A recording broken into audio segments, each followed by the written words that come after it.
So when I say pelvic stability, I mean working on all of the ranges of motion of the hips. Hip extension, hip flexion, hip abduction, hip adduction, hip internal rotation, and hip external rotation. Basically working everything around your pelvis, including other muscles in the area, to help keep your hips strong and stable during pregnancy. This video will focus on hip flexion. In this exercise, you're going to exhale as you bring your ribs back. Hold a little bit of that core brace as you exhale and lift the leg, and inhale to lower the leg. Use a light enough band that you feel like you have control and aren't moving in your low back. For this exercise, again, exhale your ribs back, press into the wall with both hands, and then exhale as you lift your leg, inhale down. Again, trying to have minimal movement in your low back.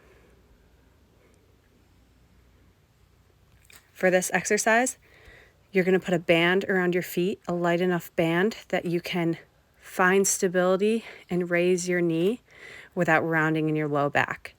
You may find to start that you should do this without a band and just focus on the movement pattern without having any rounding in your low back. Exhale to lift, inhale to lower.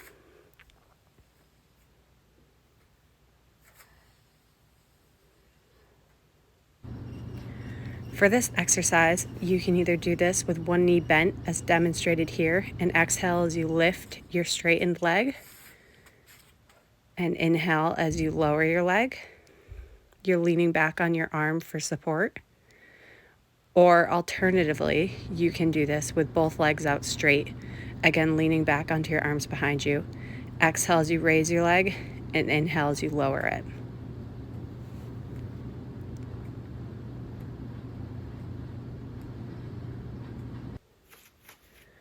Another great hip flexion exercise that also gets a little lower back relief is to find rings or a bar that you can hang from and do your hip flexion raises from a hanging position. Exhaling as you lift, inhaling as you lower. To make it a little more challenging, you can straighten your leg, but again, exhaling as you lift your leg and inhaling as you lower it. It's also important to note here that you want to be supported with your feet on the floor. You don't want to be in a dead hang position, or that might put too much tension on your core.